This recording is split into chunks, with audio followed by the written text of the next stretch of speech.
Bien, jóvenes, nos toca la última clase teórica de bueno, la última clase realmente de Ramón, ya porque después tenemos ayer solamente, que es sistema endocrino. ¿Sí? ¿Sobrevivieron la matemática, no? No. Sí. Sí. No, Alcohol del 70% común. no vengo más a clase. Profe, deje tomar alcohol frente a nuestro ojo. ¿Ah? ¿Qué es eso? ¿Por qué es negro? No es negro. Como vemos verde tirado para... Droga. Va a ser mejor las clases. Eso explica mucho. Es el vodka negro con Sprite. Sí. No me gusta. Bueno, el vodka, pero solo. Qué No. valiente. ¿Ah? ¿Qué es lo que está tomando? Es una infusión de hierbas. Bien, jóvenes, Yo no tengo recuerdo del podcast. vamos a hablar del sistema endocrino entonces, el día de hoy. En el sistema endocrino vamos a ver muchas cosas de las que ya hemos hablado en forma parcial, pero que necesito que integren desde la perspectiva de endocrino como un solo sistema. ¿Sí? El sistema endocrino es un sistema de regulación, coordinación e integración al igual que el sistema nervioso. La diferencia fundamental es que esto funciona a través de hormonas y no a través de impulsos nerviosos. ¿Sí? Por tanto, es un sistema lento. Actúa siempre en forma conjunta y coordinada con el sistema nervioso y su regulación parte desde una glándula fundamental, que es la hipófisis, ¿ya? Que genera neurohormonas, es decir, hormonas del sistema nervioso, y de ahí para abajo genera una cadena de reacciones. Entonces, vamos a decir que el sistema endocrino genera lo que entendemos como regulación humoral. Recuerden que cuando hablamos de humor, el término latino para humoris no tenía que ver con el estado de ánimo, sino que tenía que ver con los fluidos, sustancias. ¿Sí? Por tanto, la regulación humoral ocurre a través de sustancias químicas que fluyen en la sangre, vertidas por las glándulas y que tienen un efecto a distancia, lejos, digamos, de la glándula donde se liberó. Los efectos del sistema endocrino son generalizados y prolongados. Y eso es una diferencia fundamental con el sistema nervioso también. El sistema nervioso es más rápido, pero además tiene efectos de corto plazo y puntual. El sistema nervioso puede generar que el corazón aumente la frecuencia cardíaca, pero el intestino puede seguir igual, perfectamente. O puede haber alteración intestinal y cardíaca al mismo tiempo. Es como más selectivo. En cambio, el sistema endocrino genera una respuesta generalizada, ¿ya? Mucho más masiva y global. De hecho, entender el sistema endocrino permitió desarrollar la farmacología como la conocemos hoy en día, la farmacología moderna. ¿Ya? Porque los fármacos tienen respuestas químicas en la sangre. Es parecido a verter a una hormona en la sangre. ¿Sí? El sistema endocrino tampoco está conectado físicamente, sino que está disperso en diferentes lugares. El sistema nervioso sí tiene una red conectada, el sistema endocrino no, para nada. Y es capaz de regular las funciones de homeostasis del cuerpo, reproducción, crecimiento y metabolismo generalizado. Ahora, el sistema endocrino, que también les había adelantado que es algo antiguo, mucho más antiguo que el sistema nervioso. Es evolutivamente arcaico porque es lento y ocurre incluso en células procariotas. En la práctica, cualquier organismo que se comunique las diferentes partes de su cuerpo con sustancias químicas, tiene un sistema endocrino. Las plantas, por tanto, tienen sistemas endocrinos. ¿Sí? Es arcaico. Ahora, tenemos que entender algunas definiciones del sistema endocrino para que no caigamos en confusión. Primero que nada, vamos a entender el concepto de secreción endocrina. ¿A qué nos referimos cuando algo es endocrino? Si es endocrino, endo significa adentro y se refiere adentro del torrente sanguíneo.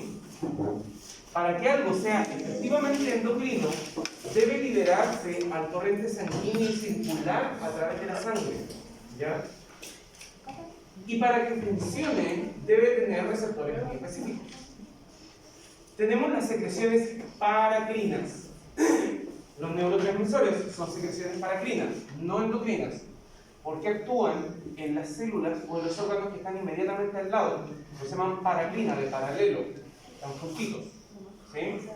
El endocrino tiene efecto a larga distancia.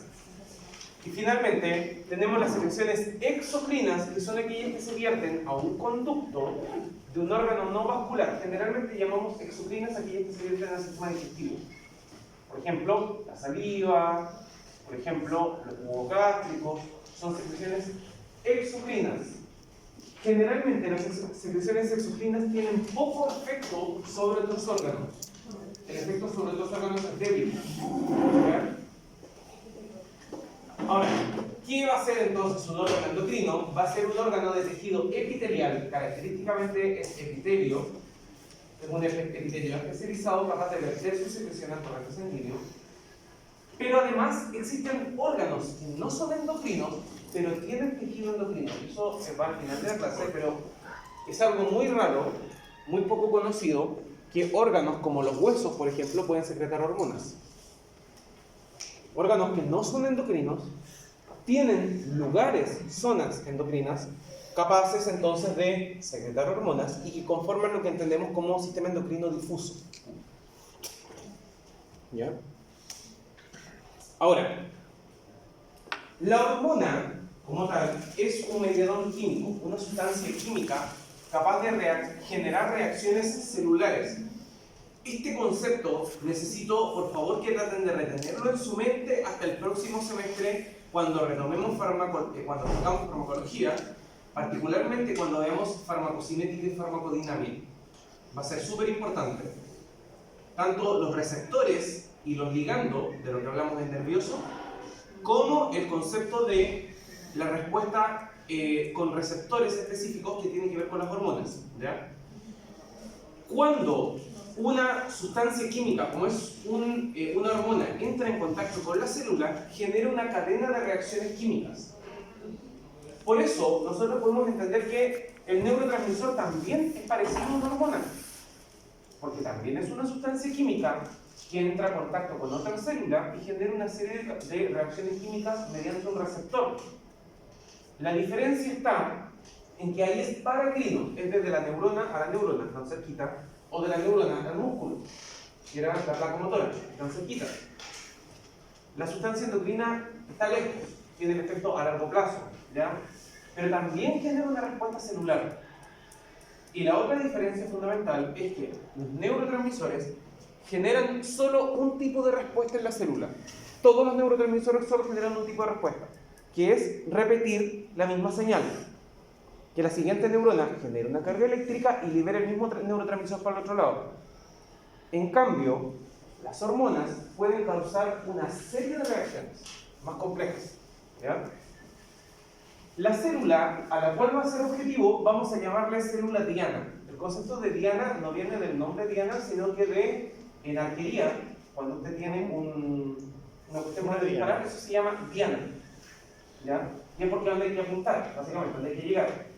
Entonces, como la sustancia endocrina, la hormona, es vertida en la sangre, entra en contacto con todas las células del cuerpo. Y eso hay que entenderlo también. Una hormona, al circular en la sangre, entra en contacto con todas las células del cuerpo. Pero no necesariamente todas las células del cuerpo van a reaccionar a ella. Solo aquellas que tienen, para las cuales tiene utilidad esto. Y esas van a ser lo que llamamos célula diana. ¿Sí? La misma célula, de hecho, puede tener receptores a diferentes hormonas. Y eso vamos a tratar de explicarlo. A ver. No me acuerdo si... Sí, la efectos sinérgicos y antagonistas. Para que no se me desorienten aquí en todo esto. En toda esta varifaita de cosas. Que reitero, la vamos a necesitar después para el sistema, para la farmacología, el próximo semestre. Una célula, cualquiera, por ejemplo, imagínense que esta es una célula de su hígado, un hepatocito. ¿Sí? Tiene toda su porquería. ¿Ya? Y su páncreas es un órgano endocrino, ¿cierto? ¿Qué hormonas libera el páncreas? Insulina. ¿Qué hacía la insulina? Regula los niveles de azúcar en la sangre. Ya, regula los niveles de azúcar en la sangre, pero ese es el término para la gente de la calle. Gracias. ¿qué hace? ¿De qué manera regula los niveles de azúcar en sangre? Permite que entren en la célula. Excelente. Ese es el punto. Necesito que el azúcar entre a la célula para que la célula la pueda usar. Mientras el azúcar esté fuera de la célula no la puede usar, no puede quemarla, liberando energía. Y el azúcar no entra espontáneamente a las células, no se puede. Necesita entonces de insulina. Entonces vamos a tener en la superficie de la célula un receptor. Más de uno en realidad, varios. Y van a ser receptores de insulina. Entonces su páncreas va a liberar insulina, por ejemplo, el páncreas literalmente libera insulina. Y ponte que está allá, no es una célula de hígado, sino que es una célula de un glóbulo blanco que anda dando vueltas en su glúteo. Ahí, en el cachete lo tiene, lejos del páncreas. Azúcar anda dando vueltas por todos lados. Azúcar tenemos, ¿ya? Por todos lados dando vueltas en la sangre. Pero el azúcar no puede entrar hasta que llegue aquí la insulina. Cuando la insulina llegue aquí, entonces nuestra célula va a poder abrir una puerta que va a permitir que el azúcar entre y las mitocondrias quemen ese azúcar y lo utilicen como energía. Este concepto también se llama ligando, igual que en las neuronas. La unión de la hormona con su receptor también se llama ligando, igual que en las neuronas. ¿Ya? Pero esta célula no puede tener receptores solo para insulina. No puede tener solo receptores de insulina. ¿A quién se le ocurre otra hormona que conozcan? Glucagón. Ya, el glucagón. ¿Qué hace el glucagón?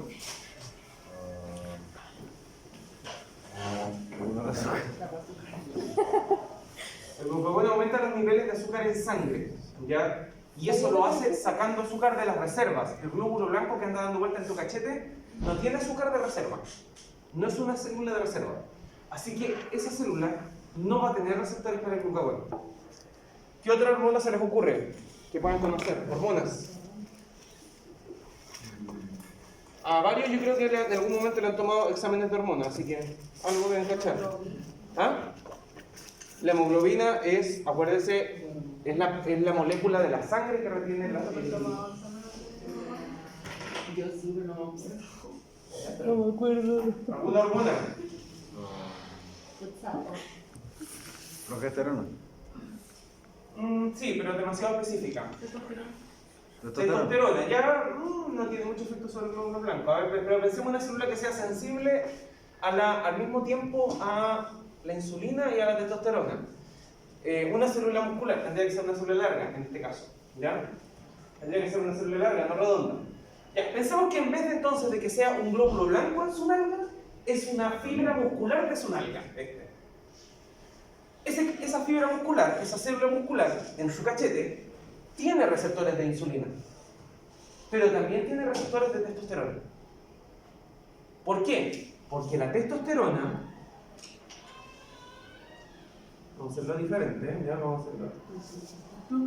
La testosterona actúa sobre los músculos obligándolos a aumentar su metabolismo, a gastar más azúcar de lo que deberían y producir más proteínas, generando mayor crecimiento muscular.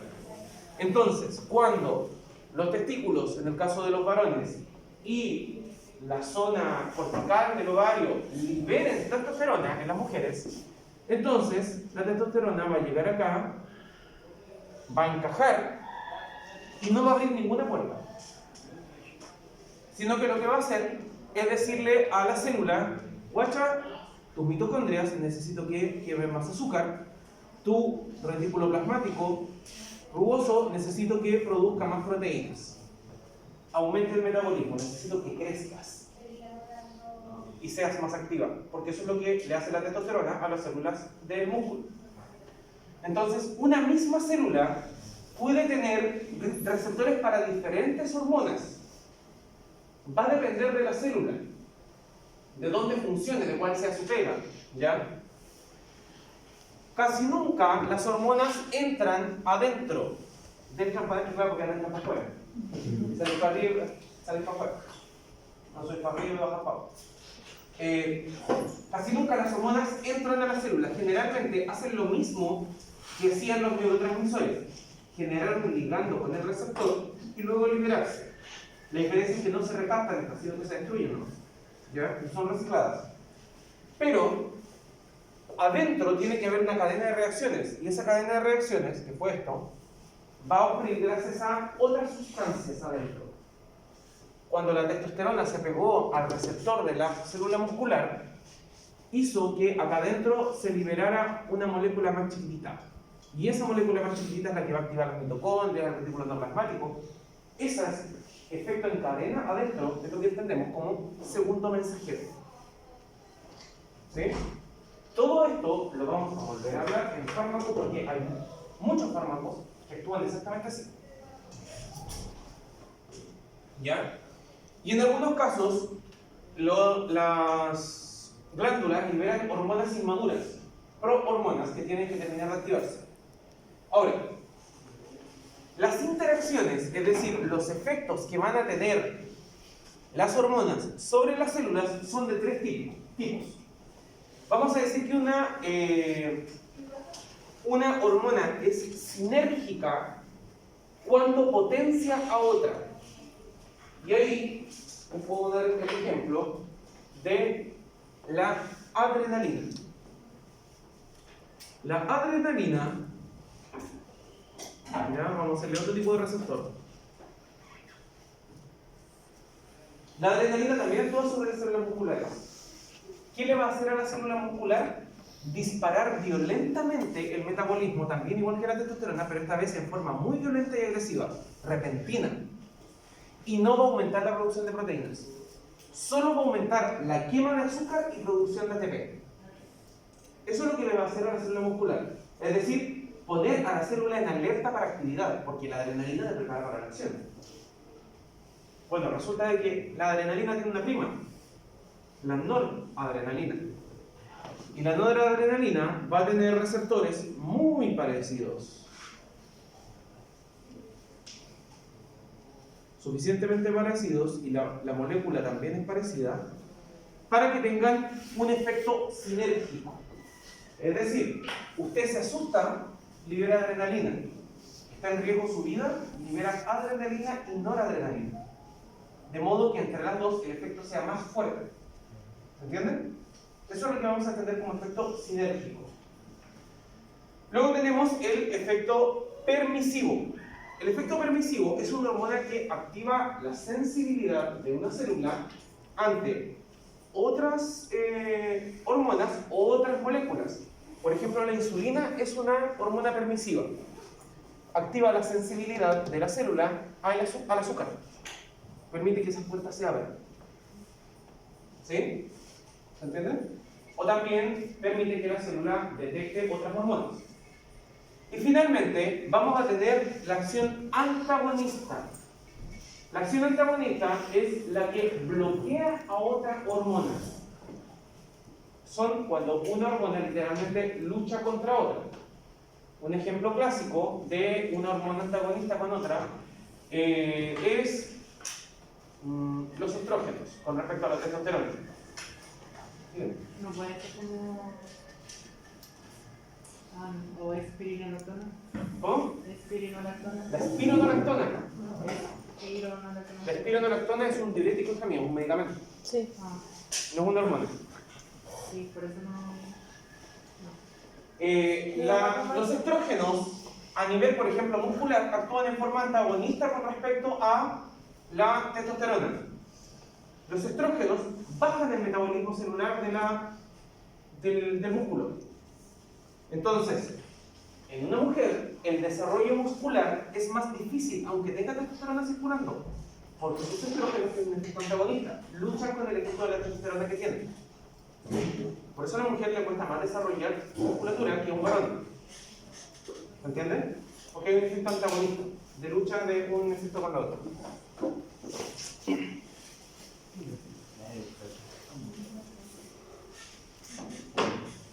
Luego, Y aquí nos empezamos a meter con cada bendita glándula. Y vamos a partir con la más importante. Hipófisis, o también llamada glándula pituitaria. Esta se la mencioné en las clases anteriores del sistema nervioso. La hipófisis es una glándula que cuelga del epitálamo, del triangulito que estaba acá adelante, ¿sí? Es chiquitito en la base del encéfalo por la parte delantera. De hecho, está a la altura de lo que la gente suele llamar el tercer ojo, como por aquí, literalmente. Y es el regulador endocrino primario. El esfenoides, ese hueso con forma de murciélago, ¿se acuerdan que tenía sus alas por acá?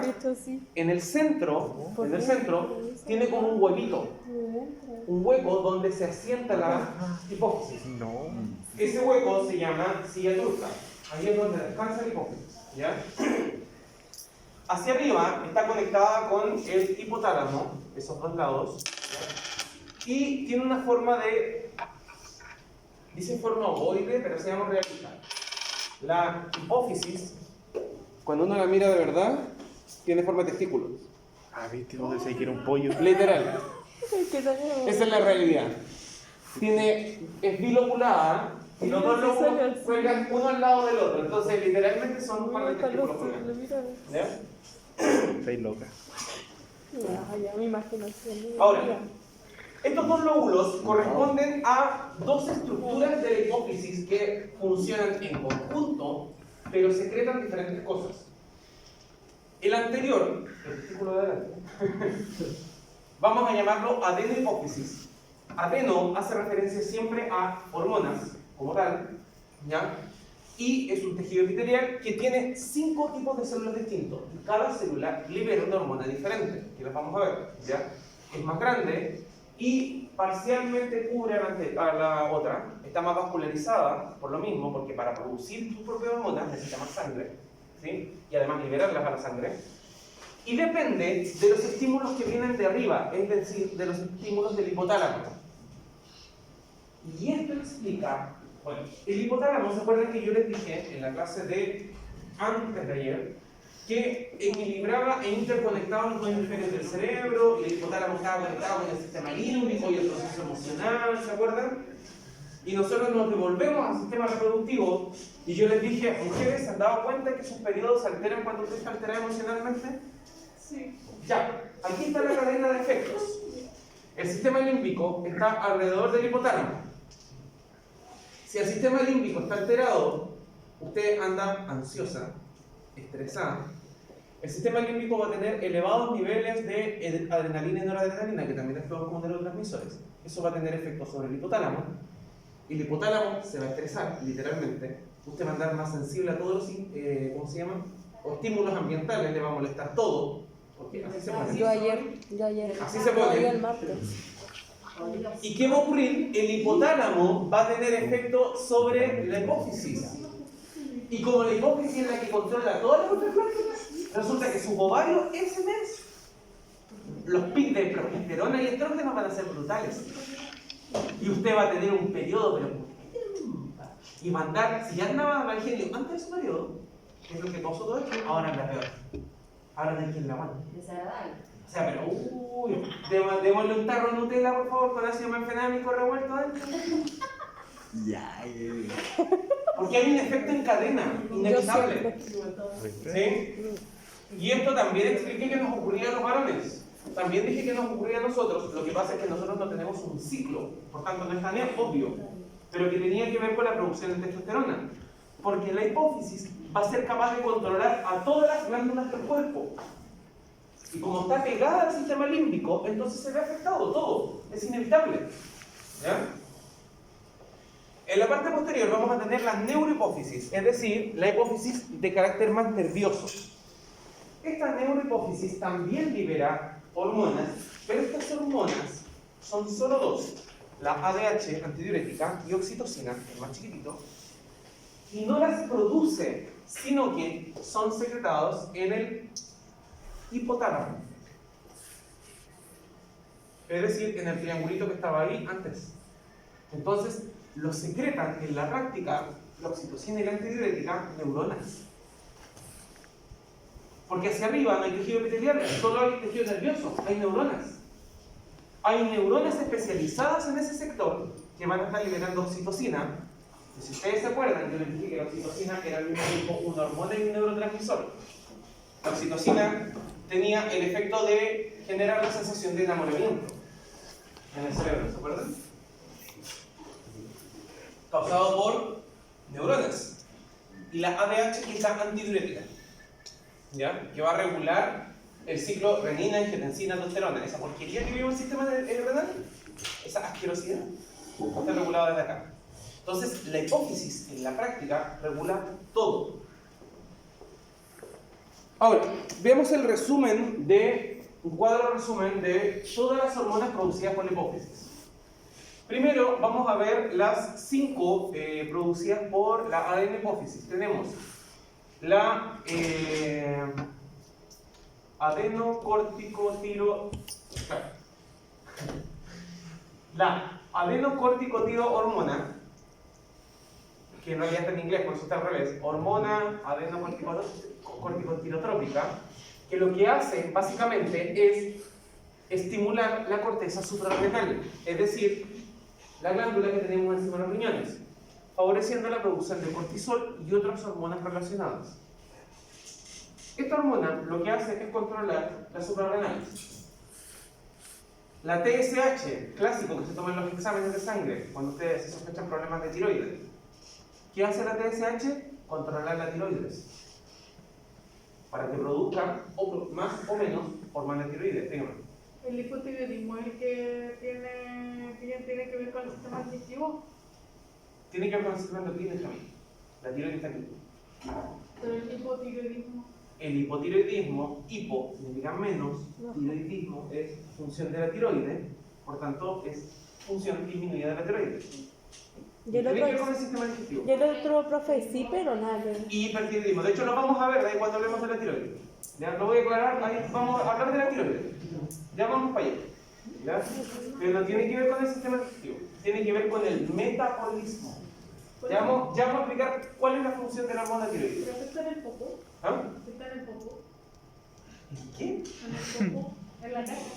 ¿Qué cosa está en la caca? No, le No, afecta, el dice. hipotiroidismo. Hija mía, el hipotiroidismo le afecta a todo, porque recuerde lo que expliqué al comienzo, las hormonas tienen efectos generalizados. Afecta a todo, Me cae. literalmente todo. ¿Ya? El popó también. La GH, que también está en inglés, grow, significa crecer, grow hormone, hormona de crecimiento, literalmente.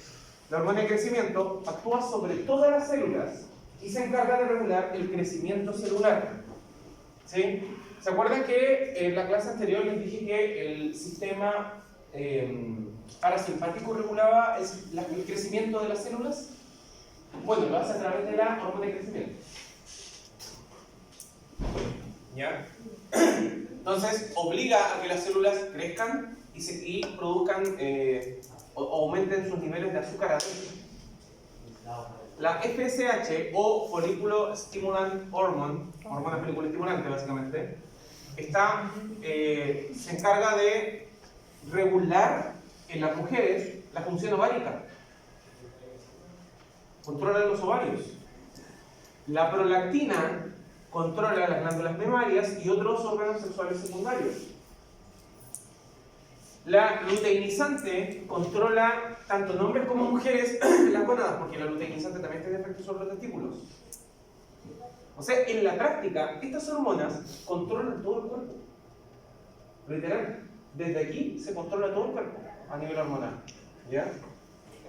Y además, vamos a tener la ADH, que va a tener efecto a nivel renal, y la oxitocina, que va a tener efectos sobre los pulmones, el útero y las glándulas mamarias. En el útero genera las contracciones, por eso, por ejemplo, se administra oxitocina en el parto, para inducir el parto. Para inducir el parto se administra oxitocina, porque aumenta los espasmos, las contracciones. A nivel alveolar, aumenta la dilatación alveolar, y yo ya les había dicho que la oxitocina también se libera durante el proceso eyaculatorio. ¿Sí? En la eyaculación, los túbulos seminíferos se espasman por efecto de la oxitocina. ¿Sí? Ahora, la hipófisis, ¿se dan cuenta que parece literalmente un pato? Tal cual. La hipófisis, como yo les decía, está colgando desde el hipotálamo, este triangulito que está entre medio de los dos lados del tálamo, ¿sí? Bueno, resulta de que el hipotálamo también es un órgano hormonal. No se considera endocrino porque no libera esa sustancia a la sangre, sino que al lado, a la hipófisis, ¿ya? Por tanto es paracrino. Yo ya les dije que la ADH y la oxitocina son secretadas por neuronas, no por células ganglionales como tal. Y por tanto la neurohipófisis solo actúa como reservorio. Y esto va a significar que la hipófisis, a su vez, la hipófisis que controla todos estos órganos, es controlada por el hipotálamo. Entonces se genera una cadena de efectos. Vamos a tratar de aclarar esta cadena de efectos. Lo voy a ir escribiendo para que me sigan un poco la idea. ¿Dónde está la tiroides? Ya. El hipotálamo genera la TRH, Thyroid Release Hormone. Básicamente, hormona tiroreguladora. La Thyroid Release Hormone hace que, la TRH, hace que la adenohipófisis libere TSH, Thyroid Stimulant Hormone. Es decir, solo tiene la capacidad de estimular.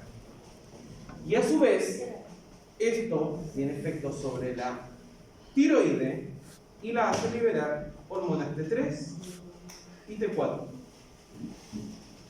La cadena es así.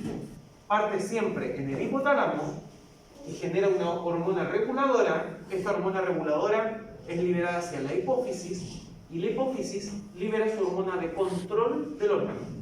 Y el órgano endocrino va a terminar liberando propias hormonas. ¿Ya? Vamos a hacer otro colorcito para que me sigan con la otra. Vamos a tener la CRH. ¿Dónde están las suprarrenales? Acá. Acá arriba, en el hipotálamo, vamos a liberar la Cortical Release Hormone. Es decir, hormona reguladora cortical. La Cortical Release Hormone. La Cortical Release Hormone va también a actuar sobre la adenohipófisis. ¿Qué va a hacer en la adenohipófisis? Hacer que libere la ACTH. Y la ACTH va a actuar sobre las suprarrenales para que se libere cortisol. ¿Sí se entiende? ¿La cadena cómo va a funcionar? Sí. Luego, Utilizamos profe, el naranjo. cortisol. Cortisol. Sí. Después tenemos el hipotálamo va a su vez liberar la Gonadal Release Hormone, Ay, es decir, hormona reguladora gonadal. con cuidado se dice jeta. La Gonadal Release Hormone va a liberarse y va a actuar al mismo tiempo liberando FSH, LH, ¿ya? Teniendo, espérenme, lo voy a escribir más claro, FSH y LH teniendo efectos sobre los testículos en los varones y sobre los ovarios en las mujeres. Estas dos hormonas, la hormona luteinizante, LH, Luteinizant Hormone, y la FSH, Follicle Stimulant Hormone, o folículo estimulante, son conocidas por sus efectos sobre los ovarios, pero también tienen efectos sobre los testículos. Básicamente, esta es la cadena de control gonadal, y respectivamente el testículo va a liberar testosterona y los ovarios van a liberar estrógenos. ¿Sí? Después, PIH no me acuerdo qué significa. La prolactin inhibitor. Ya. PIH es liberada en el hipotálamo, que esa es la prolactin inhibitor, es decir, la inhibidora de la prolactina. Lo que hace es cortar la secreción de prolactina en vez de aumentarla. Y la prolactina, generada por la hipófisis, la prolactina, va a generar que las mamas, por sí solas, generen leche. Esa es la pega de la prolactina. Por eso se llama prolactina, prolacto, favorecer la leche. ¿Ya? Después tenemos la somatostatina. La somatostatina es una hormona que regula el crecimiento, tiene que ver con la hormona de crecimiento. ¿Ya? La somatostatina va a ser secretada acá y va a regular la growth hormone, hormona de crecimiento. ¿Ya? Y finalmente tenemos la GHRH. ¿Quién era la GHRH? No me acuerdo el nombre en inglés. Pero sí. Hubiera sonado bien, pues, profe. ¿Y en español? Entiendo mejor el inglés. No, la Green Release Hormone. La GHRH es la Green Release Hormone. Esa hormona, básicamente, lo que hace es también regular al mismo tiempo a la GH y otras hormonas pequeñas de crecimiento. Entonces, sé que esto es enredado, pero a mí lo que me interesa de esto que entiendan es que el hipotálamo produce hormonas que controlan la hipófisis, para que la hipófisis produzca hormonas que controlan las glándulas endocrinas. Y los órganos endocrinos producen sus propias hormonas para controlar al resto de los órganos. Es una cadena de control. ¿Sí? ¿No entiendes? El concepto general. ¿Ya? El detalle, por si acaso, está escrito en la diapositiva. Si lo que pasa es que yo le puse colorcitos para que fuera más claro de entender. Pero el detalle está en la diapositiva, está ahí en el diagrama. ¿Ya? Entonces, reitero, sé que esto es muy viejo, pero me interesa que entiendan la idea general. ¿Ya? Y una vez que el efecto llega a los órganos, vamos a tener lo que se llama feedback. En la práctica se llama biofeedback. El gusto, ¿sabes qué? A mí me da risa. Antes la weá era el latín y el griego. Todo era latín y griego. Y ahora es el gringolandés. Todas las weas en inglés. ¿Cuál es el gusto? A todos le llaman biofeedback. Eso se llama, en la práctica, biorretroalimentación. Es decir, la célula, por ejemplo, las células que reciben la hormona tiroidea van a generar señales de retroalimentación para que sean detectadas por la tiroide, por la hipófisis y por el hipotálamo, y así se sepa si todo el sistema realmente se está controlando. Sí. ¿Ya? Siempre que escuchen de feedback se refiere a retroalimentación. ¿Sí? Nunca me he grabado nada así. Sí, pero te he hecho. No, no estaba grabando. El gusto de dárselas de bacanes. Y por eso ahora les enseñan inglés, para que se las puedan dar de bacanes el día de mañana. Y por eso antes se enseñaba latín. Primero. Sigo. Cagatus et mortum y no respiratum. No te escuché, solo te entendí algo de mortum, no sé qué. Que salió como la mujer que habla con el extraterrestre. Bien, claro, te amo, llamatrina. Llamatrina. Bien, la pineal. La pineal, yo ya se las había mencionado también en el sistema nervioso. Es una glándula que se encuentra al mismo nivel que la hipófisis, pero en vez de estar por delante, está por detrás, chiquitita.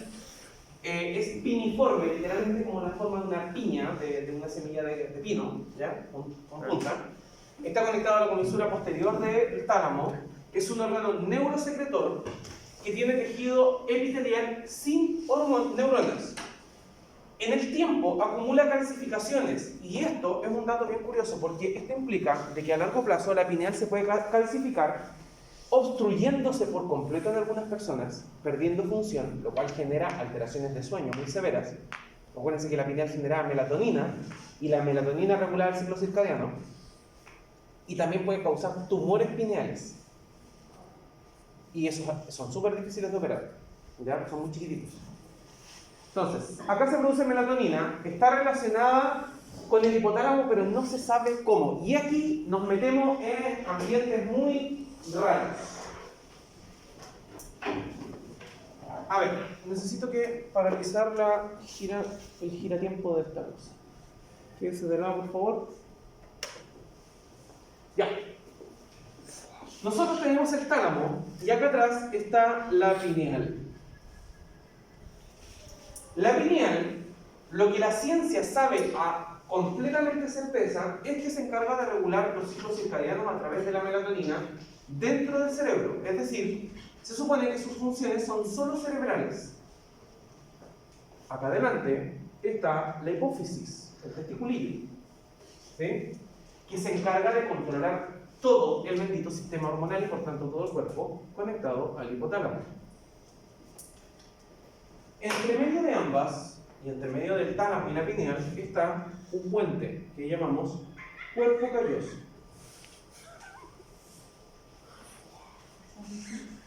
El cuerpo calloso Sabe bueno. físicamente conecta estas estructuras por dentro y no se sabe de qué manera la pineal tiene efectos sobre la hipófisis. Sabemos que la conexión física existe, pero no se ha logrado encontrar las sustancias que libera la pineal que terminan controlando al sistema hipofisiario. Y esto que sabemos que probablemente ocurre, pero no tenemos tan claro cómo a nivel neurológico, podría explicar, por ejemplo, las famosas sanaciones milagrosas. ¿Por qué? Porque la pineal, además de producir melatonina, y ya también se los dije, produce otra hormona que se liberaba solo en el momento del nacimiento y la muerte. El DMT. Y el DMT tiene efectos neurológicos brutales. Y probablemente tenga efectos hipotalámicos e hipofasciarios también igual de brutales. Entonces resulta de que si usted tiene un cáncer incurable y va a donde el chamán, y el chamán es capaz de producirte un éxtasis, un estado de conciencia alterado, muy alterado, tal vez esto es solo, reitero, estoy solo elucubrando en torno a algunos papers que se han planteado de algunos neurólogos tratando de justificar desde la perspectiva fisiológica cómo ocurren estas sanaciones milagrosas. Se activaría la pineal, liberaría DMT, causando una cadena de reacciones sobre cuerpo calloso, hipotálamo, todo el cerebro, hipófisis, hipotálamo, hipófisis, y la hipófisis generaría a su vez una respuesta hormonal en todo el organismo que podría reiniciar o resetear el funcionamiento orgánico. Explicando en muchos casos las famosas curaciones milagrosas desde la perspectiva fisiológica. Esto todo es teoría, no se ha logrado comprobar porque se sospechan interacciones entre la pineal y la hipófisis, pero no hay certeza porque no se ha logrado detectar. ¿Ya? Hay relaciones teóricas con el hipotálamo, como les digo, que puede alterar los efectos de la luteinizante, folículo estimulante. De hecho, puede actuar regulando el efecto sobre los antidepresivos. ¿Ya? Tiene interacción con las drogas recreativas. Sabemos que reacciona a las drogas recreativas. Entonces, la pineal la verdad es que es una glándula muy particular y por eso probablemente está muy rodeada de misticismo. De hecho, el verdadero tercer ojo es la pineal. El verdadero, de verdad. Porque es físicamente un ojo. En los reptiles, no me acuerdo si esto ya se los había dicho. Ahí tenemos, ¿se acuerdan que bueno, se los dije, la iguana, les dije que tenía un grupo de escamas capaces de detectar luces y sombras. Ahí está. Y en general todos los reptiles lo tienen. Y es la pineal. La pineal responde a los cambios de la luz. Y en la práctica efectivamente es un ojo. Lo que pasa es que en nosotros se imaginó y quedó dentro. ¿Y a qué altura está? Alineado con la hipófisis, pero por detrás. Es decir, hipófisis, pineal. Así que el concepto famoso del tercer ojo no está disparatado. ¿Ya? Yo diría que solo está mal interpretado, probablemente. pero disparatado como tal, no es. De ahí bajamos a la tiroides. La tiroides es una de las glándulas más importantes en el cuerpo, es una glándula grande de hecho, está adosada a la tráquea, la laringe y el esófago, particularmente al cartílago cricoides, abajito, envuelta en una membrana de tejido conectivo y está formada por un parénquima que corresponde a los glúbulos tiroideos. Son grupos de células que forman como bolitas, ¿ya? Son los glúbulos tiroideos. Estas bolitas en el centro acumulan un líquido que se llama, vamos a llamar coloide tiroideo. Adentro se forman pelotitas literalmente que contienen el coloide tiroideo y el coloide tiroideo va a ser la hormona tiroidea inmadura. Eso es el coloide tiroideo, la hormona tiroidea inmadura. Entonces, aquí en la tiroides se sintetizan, almacenan y liberan las hormonas tiroideas, particularmente la T3 y la T4, las más importantes, tiroxina y triiodotironina. ¿De qué se encarga la hormona tiroidea? Establecer la tasa metabólica basal. No sé si entienden qué es lo que es la tasa metabólica basal. Creo que en algún momento se entiende. No, El sistema digestivo debería haberse mencionado. Primera diapositiva. no, pero... ¿De qué todavía? Tasa metabólica basal. ¿Cuántas calorías gastamos para hacer lo que sea que hagamos? Las personas gastan diferentes números de calorías. Ah, sí, para tanto hombres para mujeres era distinta la tasa. Dijimos que los varones teníamos tasas metabólicas más altas debido a la testosterona, porque la testosterona tiene retroalimentación sobre la tiroides, ¿ya? Y de hecho se han dado cuenta que el hipotiroidismo es más común en mujeres que en hombres. Sí. Tasas metabólicas basales. La hormona tiroidea regula el gasto y el crecimiento celular a través de la tasa metabólica. Cuando tenemos hipertiroidismo, la tasa metabólica se dispara, se eleva. Cuando hay hipotiroidismo, la tasa metabólica baja. Y eso tiene efectos en todo, ya lo vamos a ver, ¿ya? Literalmente en todo. Va a tener efectos en el crecimiento, en el desarrollo, en la expresión de los genes. La tasa metabólica y la regulación hormonal favorece o entorpece que los genes de las células se manifiesten. ¿Ya? Y existe una tercera hormona que se genera en la tiroides, que es la calcitonina, que es poco conocida, que ayuda a regular los niveles de calcio en sangre, haciendo que entren a las células. ¿Ya? Al igual que la insulina hace que el azúcar entre a las células, la calcitonina ayuda a que el calcio entre a la célula. Acuérdense que el calcio era importante, por ejemplo, para los músculos, en el corazón y qué sé yo. Anatómicamente está conformada por dos lóbulos, son dos globitos, y un istmo, que istmo significaba puente, con una prolongación, ¿sí? Que los conecta los dos lóbulos. Ahora, para formar hormona tiroidea necesitamos yodo. El yodo es un oligoelemento, es un mineral que no es tan fácil de obtener, se obtiene casi únicamente del mar. La mayor fuente de yodo es el mar y los alimentos que provienen del mar. Y por este motivo, hoy en día, por ejemplo, toda la sal viene yodada. Porque la sal de mar, la sal artesanal, siempre tuvo yodo. Porque el mar tiene yodo. Pero durante el proceso de refinamiento de la sal, pierde el yodo. Entonces, ¿qué tienen que hacer los mujeres? Agregarle de nuevo. El refinamiento de la sal hace que se pierda el yodo. Entonces, ¿qué hay que hacer? Volver a agregarle yodo. ¿Ya? Ese es uno de los motivos por el cual la sal de mar es más saludable. Pero hoy en día toda la sal, por ley, en Chile al menos, debe estar yodada. Porque las fuentes de yodo son pocas. Y de esa manera aseguramos disminuir el riesgo del hipotiroidismo. Y el consumo en general de mariscos y algas también provee de yodo, ¿ya? Las personas que tienen hipotiroidismo les viene muy bien, las que tienen hiper, no, solo de peso. Ahora, el yodo se secreta hacia el coloide, se mete en esta sustancia del medio y se une a las proteínas modificando las hormonas y haciéndolas madurar. Por tanto, las hormonas aquí en el coloide están inmaduras adentro, ¿sí? La TSH liberada por la hipófisis entonces estimula que estas células liberen tomen el coloide, lo transformen en hormona activa, que es T4, y la liberen hacia el torrente sanguíneo. Cuando la hormona tiroidea, la T3 y T4, llegan a las células, hacen que las células activen los genes. Literalmente, si no hay T3 y T4 dando vuelta, los genes no se activan, no se expresan, las células no hacen su pega, ¿ya? Por tanto, favorece la síntesis de proteína. Fabricar proteínas requiere energía, y como requerir energía implica quemar azúcar, aumenta la tasa metabólica basal. De esa manera se aumenta la tasa metabólica basal, obligando a que las células expresen los genes. Al expresar genes fabrican proteínas, fabricar proteínas implica gastar energía, ¿ya? Es un efecto mitocondrial.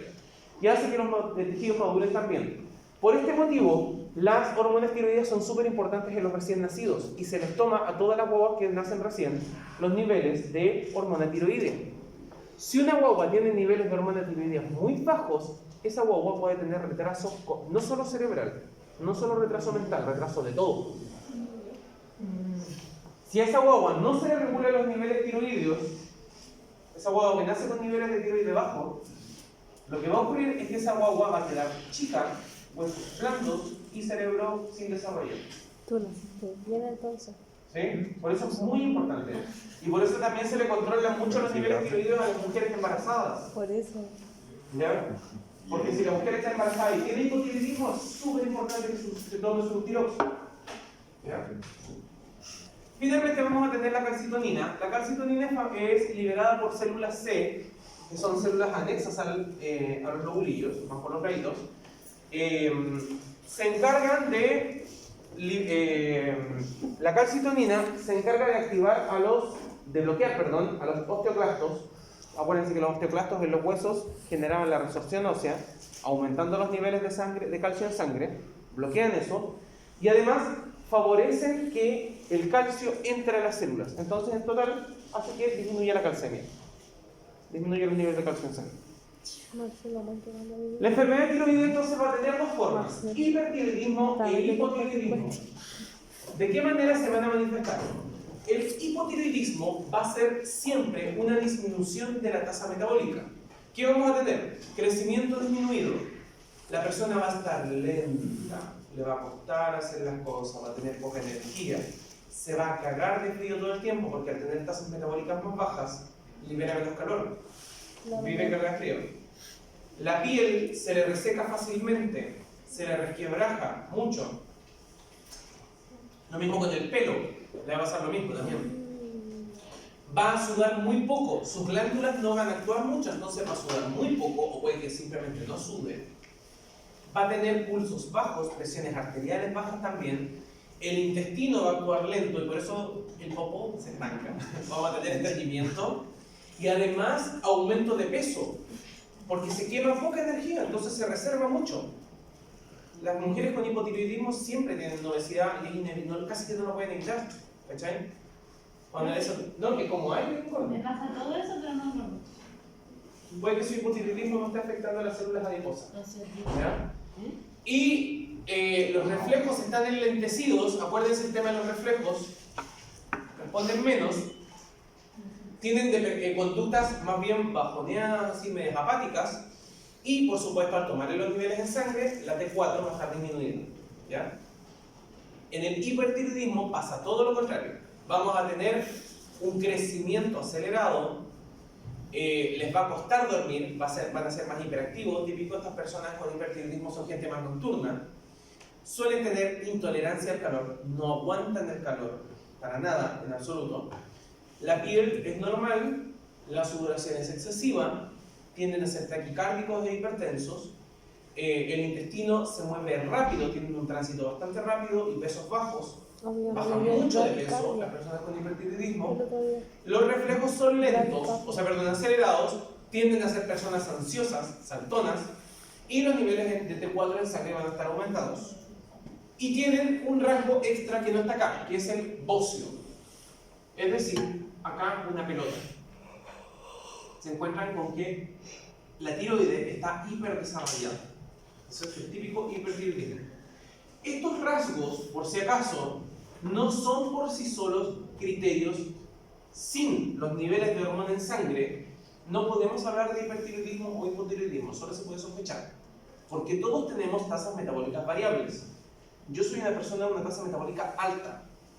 Tengo muchos de estos rasgos, sin tener alteraciones de los niveles tiroideos. Mis niveles tiroideos están normales, pero mi tasa metabólica es alta. Y eso tiene que ver con genética, ¿sí? Entonces, habitualmente, yo puedo subir de peso, ponerme panzón, pero así como engordar, obesidad, en realidad, yo he estado sobrepeso, comiendo, pero como si fuera sobrepeso, panza.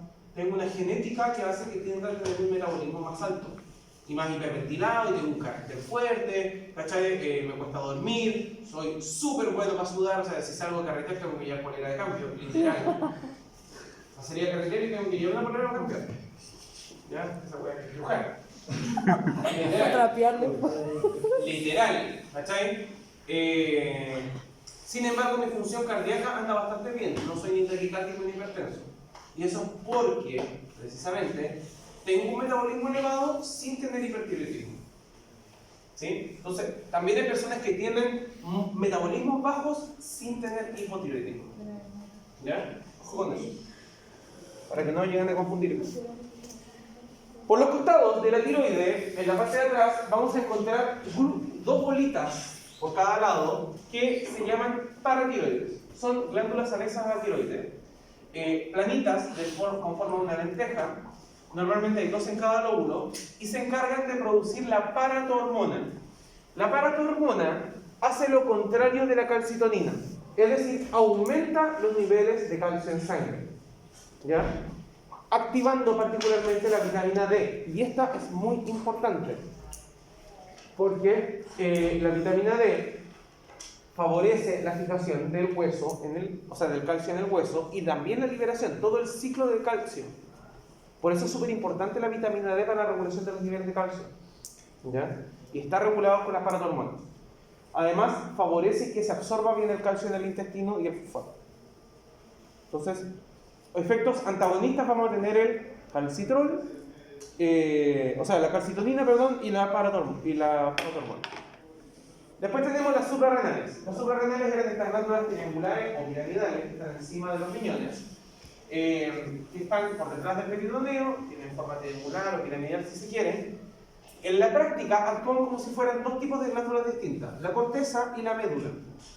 Ambas partes liberan hormonas, pero son hormonas distintas, ya de diferente carácter. Las hormonas de corteza son hormonas esteroideas, activadoras principalmente, regulan los niveles, son hormonas reguladoras de los minerales y el líquido. Tienen efectos sobre el riñón, ya van a regular los niveles de sodio, potasio y agua, ya. Está desinervada y es activada por la ACTH desde la hipófisis. Y en la médula se liberan las catecolaminas, en la médula de la corteza suprarrenal, de las suprarrenales, perdón, se liberan las catecolaminas, que estas son las que generan la respuesta energética de lucha y huida, la adrenalina, el cortisol y qué sé yo, ¿ya? Ahora, hay una cosa súper importante, un síndrome de alteración de las suprarrenales que se llama síndrome de adaptación general. El síndrome de adaptación general es cuando usted está en una situación de estrés. En situaciones de estrés, la médula suprarrenal libera adrenalina, cortisol principalmente, que generan una respuesta adaptativa de defensa, preparando tu cuerpo para una situación de riesgo. Porque estás estresado porque algo malo está pasando. ¿Qué pasa entonces? Aumenta la glucosa en sangre, obliga a que el hígado libere azúcar. Primero. Segundo, inactiva al sistema inmune, porque durante los momentos de lucha importa más no sangrar. Entonces activa la coagulación e inactiva el sistema inmune y aumenta la frecuencia cardíaca y la presión arterial y la frecuencia respiratoria. Si esto se mantiene en el tiempo, se genera daño irreversible, y si se mantiene demasiado tiempo, a la larga lleva a la muerte, porque el gasto metabólico elevado en forma violenta de esta forma termina dañando las células. Por eso sabemos que el estrés hace tanto daño. El estrés genera el síndrome de adaptación general por mucho tiempo, Porque tenemos que entender de que el estrés existe en nosotros, evolucionó, fue diseñado como un mecanismo de defensa ante situaciones de alto riesgo. Pero nuestro cerebro lo interpreta, hoy en día, en la sociedad moderna, interpreta situaciones que no son de riesgo vital como si lo fueran. Entonces, usted se saca mucho rojo, está a punto de echarse un ramo. ¿Qué siente? Estrés. ¿Eso lo va a matar? No. No. Sin embargo, tu cerebro responde como si te fuera a matar. Y como en la hipófisis se regula todo, la hipófisis va a dar la indicación a la corteza suprarrenal de que estamos en riesgo vital. ¿Qué ocurre? Cortisol elevado, adrenalina elevado todo el rato, entonces andáis tenso, hiperventilado, quieres comer azúcar todo el tiempo. ¿Sabe por qué quiere comer azúcar cuando usted está estresado? Porque necesita subir la glucosa todo el tiempo, mantener la glucosa alta, para mantener el azúcar alto en sangre, porque se supone que estamos en una situación de riesgo. Entonces tengo que estar listo para luchar. Por eso queremos comer cosas dulces cuando estamos estresados. Por eso engordé, profe. ¿Ah? Por eso engordé igual. Efectivamente. Porque no quemas eso. No. Porque tu cuerpo se prepara para luchar. Entonces te hace comer, pero no la gastas en nada. Y no avanzamos. Por ese motivo, muchas personas utilizan un mecanismo que funciona súper bien. Cuando está estresado, haga actividad física. Si está estresado, haga actividad física. Lo que a usted le guste. Salga a correr en bicicleta, agarrarse a combo, lo que quiera. Ya, afuera te espero. Haga actividad A física. la salida te espero. La actividad física, Menos hacer deporte, pelear al tiro. cualquier tipo de actividad física, va a llevar a que tu cuerpo haga para lo que se estaba preparando. Lleva preparándose días para luchar y no morirse. Entonces, que lo haga. Eso va a hacer entonces que los niveles de cortisol bajen, porque el riesgo ya pasó, la lucha ya ocurrió. ¿Se entiende? Profe, entonces sí se puede morir por estrés. Sí. Genera síndrome de muerte súbita, por taquicardia e hipertensión sostenida. Por eso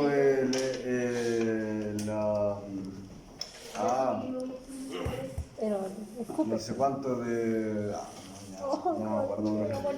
Miocardio, ¿no? Infarto agudo del miocardio también puede favorecer los infartos, sí. Sí. ¿Ya? Hay una canción que dice eso. Ahora, No es la de... las ¿Por qué hormonas, tanto entonces. de negocio por el Hormonas. infarto de miocardio? Vamos a tener cortisol. Cortisol, hormona típica del estrés, favorece la producción, la liberación de glucosa almacenada. Por tanto, favorece la gluconeogénesis y la glucogenólisis general, la liberación de todas las reservas de azúcar que hay disponibles en el cuerpo. Inhibe el uso de glucosa en lugares que no sean imprescindibles. Solo favorece que se usen en los músculos, porque es para luchar, para defenderse. ¿Ya? Por tanto, mantiene la hiperglicemia y bloquea el sistema inmune. De hecho, esto es súper importante que lo recuerden para el próximo semestre cuando hablemos de fármacos y particularmente los corticoides que derivan del cortisol como fármacos. Aldosterona. La aldosterona es una hormona que es un mineralocorticoide. Se llama mineralocorticoide porque regula los niveles de minerales, sodio, potasio y agua. Va a tener relación con la cadena renina-angiotensina-aldosterona y por tanto regulación del sodio, la presión arterial y los volúmenes sanguíneos en el cuerpo, en la sangre.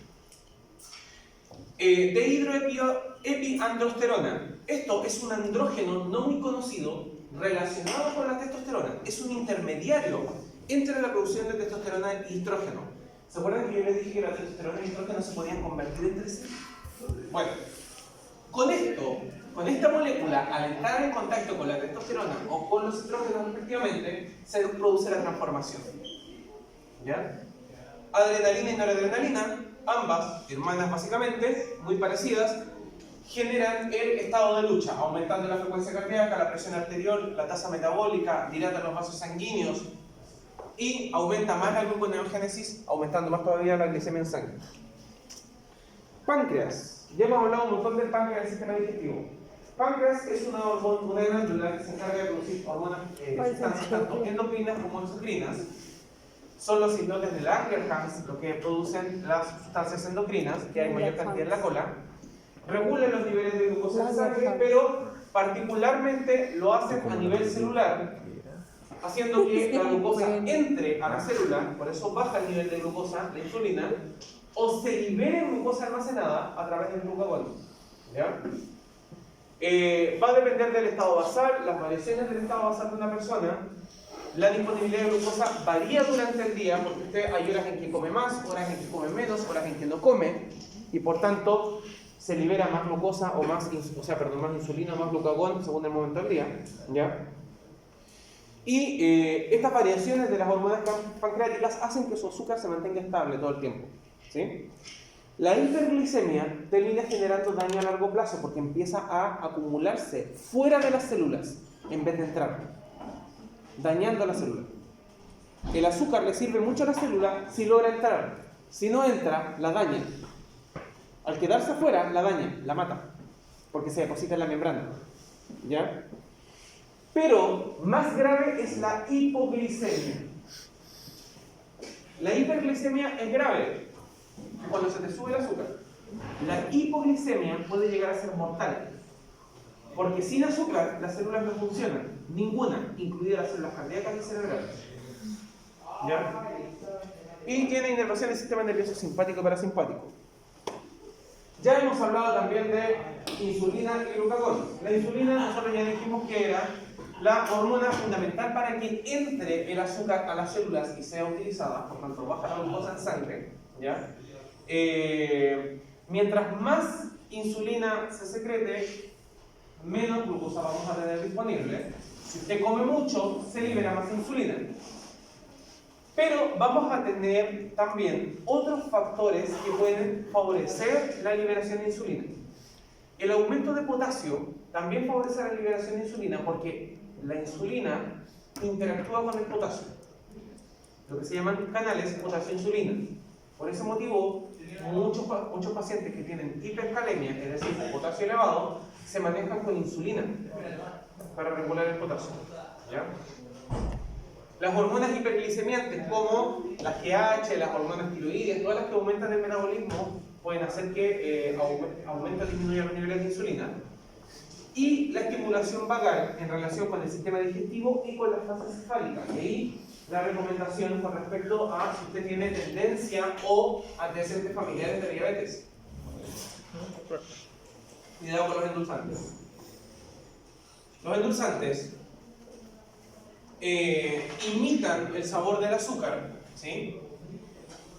Y son una excelente opción para consumir algo dulce sin consumir tanto carbohidrato.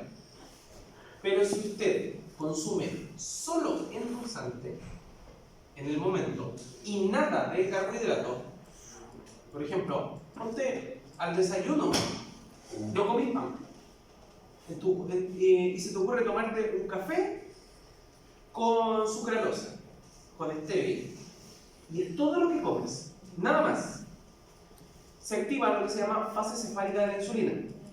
Tú sientes el sabor dulce, la percepción de sabor dulce llega a tu cerebro. Tu cerebro dice ¡azúcar! ¿Qué le dice al pan? A través del glucagón, ¿qué le dice al páncreas? Libera insulina, guacho, porque viene azúcar. No llega azúcar. ¿Y esa insulina no se puede usar? Si eso es reiterativo, favorece la resistencia a la insulina. Si usted utiliza endulzante en conjunto con alimentos, entonces la insulina sí se va a usar. Si usted con ese café endulzado se come un pancito, la insulina se va a gastar con ese pancito. Y ahí no hay tanto problema. Pero si usted usa endulzantes para todo el tiempo, incluso cuando no come, entonces activa la fase cefálica de la insulina y eso es contraproducente. Aumenta más el riesgo de resistencia a la insulina. Ese es uno de los motivos por los cuales, si usted hace ayunos, en los ayunos están prohibidos los endulzantes. Porque si estás en ayuno, estás en ayuno. Si consumes un endulzante, le estás diciendo a tu cerebro que estás comiendo azúcar y activas la fase cefálica de la insulina. Insulina que no se va a gastar para nada, favoreciendo la resistencia. Entonces, ¿endulzantes puede usar? Sí, pero cuando haya comida por medio. Cualquier comida, una galletita por ejemplo, para que esa insulina se gaste. De lo contrario va a quedar dando vueltas. Agüita de siete, Azúcar. La Celia Cruz murió de diabetes, ¿qué te pasa? ¿Ya? ¿Quién? La Celia Cruz. La Celia Cruz. Glucagón. Ya. El glucagón tiene el efecto opuesto a la insulina, pero no actúa sobre las mismas células. El glucagón particularmente actúa sobre los músculos y sobre el hígado, haciendo que el glucógeno, es decir, la reserva de glucosa, se rompa y se libere. ¿Ya? Por eso aumenta la glicemia, porque se rompen las reservas, se abren las reservas y se activa también la gluconeogénesis, es decir, la producción de glucosa nueva a partir de la grasa. ¿Qué factores estimulan esto? Cuando un paciente está en hipoglicemia se libera glucagón para poder subir los niveles. Cuando usted consume mucha proteína, por ejemplo, las dietas cetogénicas. Las dietas cetogénicas o cargadas a las proteínas hacen que se libere más glucagón y por tanto se estimule la gluconeogénesis, quemar grasa, literalmente, para poder mantener los niveles de azúcar altos. ¿Ya? Por eso puede funcionar. Tiene sus cuidados también. La adrenalina y la hormona de crecimiento. ¿Por qué? Porque ante esas situaciones hay que quemar azúcar y hay que liberar azúcar nuevo. Y las hormonas gástricas. Va a ser inhibida por los ácidos grasos, por tanto el exceso de pura grasa sin proteína bloquea la producción de glucagón. Ahí no funciona. Ya tiene que ser con proteína, si no, no funciona. Y vamos a tener una tercera hormona producida por el páncreas, que es la somatostatina, que se encarga de inhibir a otras hormonas. La somatostatina bloquea a otras hormonas. ¿Ya? Eso. De ahí pasamos al timo. El timo es un órgano principalmente de carácter inmunológico, pero al mismo tiempo es endocrino.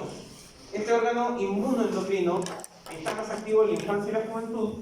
Tiene actividad endocrina y su actividad endocrina es liberar hormonas tímicas. Las hormonas tímicas favorecen que los linfocitos, los glóbulos blancos, maduren a tiempo. ¿Ya? Esa hormona se llama timopoietina, no es muy conocida. Y cuando hay estrés sostenido, la timopoietina baja. Se bloquea. Entonces usted se inmunodeprime. Gónadas. Testículos ovarios. También hemos hablado ya anteriormente de ellos. Doble función, producción de gametos y endocrino. A nivel endocrino produce las hormonas sexuales que tienen un carácter esteroideo. Esteroides femeninos. El estrógeno es una familia, no es una sola hormona. La más común, lo que se encuentra normalmente en mayor cantidad en sangre, es el 17B estradiol. Profe, por eso se habla de estrógenos. Exacto. Por eso se habla de estrógenos y no de estrógeno. Porque es una familia hormonal. ¿Ya? Los estrógenos van a tener tres formas más comunes. El 17B estradiol, producido por los ovarios, el estriol, producido por la placenta, y la estrona, producido por la célula adiposa.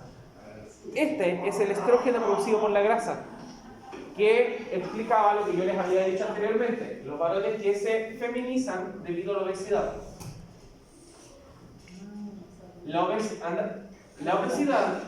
La obesidad excesiva hace que haya un exceso de células grasas y ese exceso de células grasas empieza a producir estronas. ¿Ya? Pero si usted no tiene obesidad mórbida. Ya, Ya pero está. están puro. Es que le alto, po. No, tiene los huesitos más adentro, hermano. ¿Viste? Sí. De un combo acá a la luna. Sí, tiene los huesitos más adentro, no. No, pero obesidad mórbida no. Tengo un amigo que tiene obesidad mórbida, pesa como 180 kilos ese hueón. ¿Hay visto kilos mortales? Estos esteroides masculinos. Los esteroides masculinos también son un grupo, tampoco es uno solo. Vamos a tener la testosterona, más conocida, producida por el testículo, la androsterona, producida por la placenta. ¿Se acuerdan que les dije que la placenta era la que masculinizaba al feto? Ya pues, lo hace con la androsterona. La androsterona masculiniza el cuerpo del feto. ¿Sí? Y la androstenedona, producida por las suprarrenales, que actúa como intermediario entre la transformación de testosterona a estrógeno y de estrógeno a testosterona. Queda poquito, vamos a dejar la clase terminada porque queda poquito. Placenta. La placenta ya hemos dicho que tiene una inmensa actividad endocrina, la revisamos bastante en el sistema reproductor. se encarga de liberar estrógenos, progesterona durante el embarazo, pero además sustituye la adenohipófisis en el feto, produciendo las tres hormonas coriónicas. La gonadotrofina coriónica, somatostatina coriónica y tirotropina coriónica, reemplazando entonces a la hormona de crecimiento, esta que asegura la supervivencia del feto y esta que sustituye a la hormona tiroidea. ¿Sí? Esto ya lo hablamos. Y finalmente, el rarísimo sistema endocrino difuso. El sistema endocrino difuso son grupos de células endocrinas en órganos que no son endocrinos. Están en diferentes lugares, ya en los lugares menos pensados, literalmente, y tienen la capacidad de secretar hormonas peptídicas o aminoácidas que pueden favorecer la acción de otras glándulas. Para mí, uno de los casos más interesantes, me acuerdo cuando estaba estudiando fisiología, fue cuando me enseñaron del PNA. ¿Qué?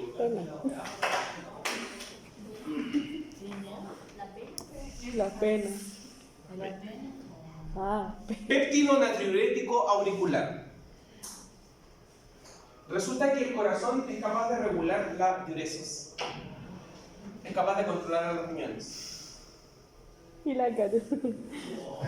A ver, en las aurículas, dentro de las aurículas, particularmente en la cara posterior, hay sensores de presión.